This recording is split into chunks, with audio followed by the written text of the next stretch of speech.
সুপ্রিয় দর্শক শ্রোতা, মহার্ঘ ভাতা নিয়ে সরকার যে নতুন সিদ্ধান্ত জানা গেল এই সম্পর্কে আজকের ভিডিওতে থাকবে। আপনারা দেখতে পাচ্ছেন নবম পে স্কেল এবং মহার্ঘ ভাতার দাবিতে যে আন্দোলন সংগ্রাম করেছিলেন সেই মহার্ঘ ভাতা কিন্তু দেওয়ার আশ্বাস দেওয়া হয়েছে এবং কারা আশ্বাস দিয়েছেন সেই সম্পর্কে আজকের ভিডিওতে থাকবে এবং কবে নাগাদ মহার্ঘ ভাতা পেতে যাচ্ছেন সে সম্পর্কে মূল আলোচনায় থাকবে। তো চলুন মূল আলোচনা। তবে তার আগে অনুরোধ থাকবে আমাদের এই চ্যানেলে যারা নতুন আছেন চ্যানেলটি সাবস্ক্রাইব করে আমাদের সাথে থাকুন। এখানে আপনারা দেখতে পাচ্ছেন যে দাবি আদায় ঐক্য পরিষদের নেতারা তাদেরকে এবং 50% মহার্ঘ ভাতা এবং নবম পে স্কেলে বাস্তবায়ন সহ 7 দফার দাবিতে আন্দোলনরত সরকারি চাকরিজীবী ঐক্য পরিষদের নেতাদের দাবি দ্রুত সময়ের মধ্যে সমাধানের আশ্বাস দেওয়া হয়েছে। রোববার দুপুরে 15 সদস্যের একটি প্রতিনিধি দল প্রধান উপদেষ্টার কাছে স্মারকলিপি দিতে যান। তখন প্রধান উপদেষ্টা ব্যস্ত থাকায় তার হয়ে সহকারী একান্ত সচিব সাব্বির আহমেদ তাদের এই আশ্বাস দিয়েছেন। প্রধান উপদেষ্টার হয়ে ঐক্য পরিষদ নেতাদের সাব্বির আহমেদ বলেছেন যে আপনাদের অনেক দুঃখ কষ্ট আছে, যেগুলো আমি দেখেছি সেগুলোর মধ্যে অগ্রাধিকার দাবিগুলো দ্রুততম সময়ের মধ্যে সমাধানের জন্য সংশ্লিষ্ট কর্তৃপক্ষের কাছে পাঠিয়ে দেব।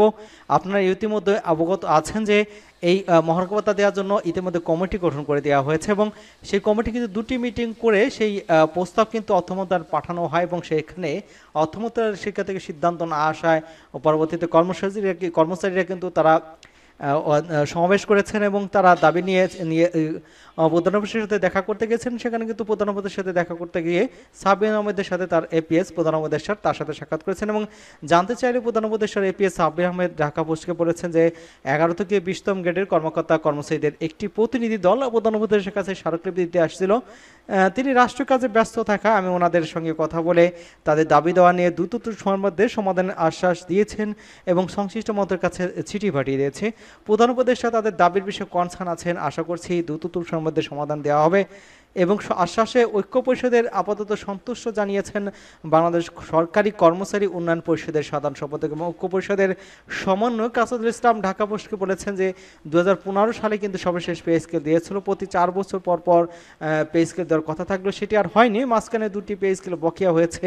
অন্যদিকে কিন্তু দ্রব্যমূল্যের চরম ঊর্ধ্বগতির কারণে কিন্তু কর্মচারীদের জীবনযাপন কিন্তু করতে দারুণভাবে হিমশিম খেতে হচ্ছে এবং অনেক কষ্টে অনেকে কিন্তু ঋণগ্রস্ত হয়ে গেছেন।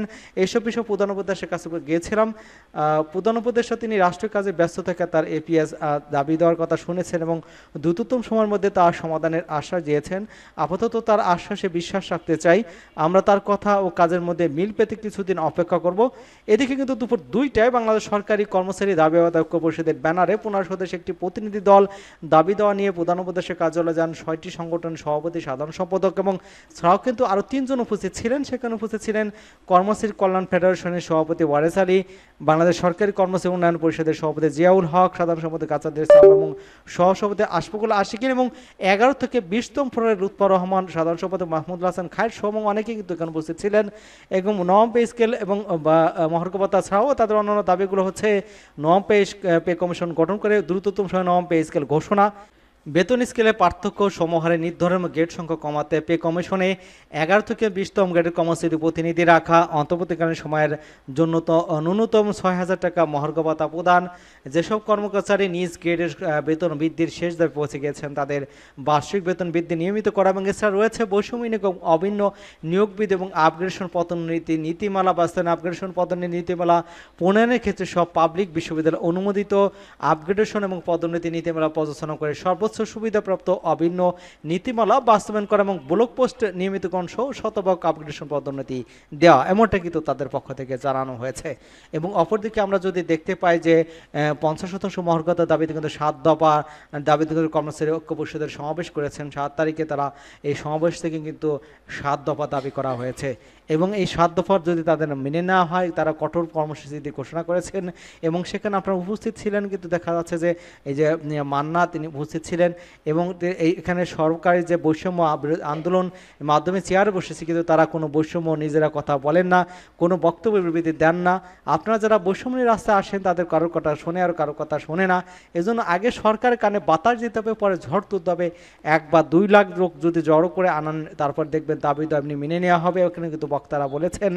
এবং এখানে যেটা স্পষ্ট করে বলা হয়েছে যদি তাদের দাবি দেওয়া না হলে তাহলে কঠোর কর্মসূচি এবং কর্মবিরতিতে যাবেন সরকারি কর্মচারীরা, এমনটা কিন্তু তাদের পক্ষ থেকে জানানো হয়েছে। সকলকে ধন্যবাদ জানাচ্ছি এবং আমাদের চ্যানেলকে যারা এখনও সাবস্ক্রাইব করেননি চ্যানেলটি সাবস্ক্রাইব করে আমাদের সাথেই থাকুন।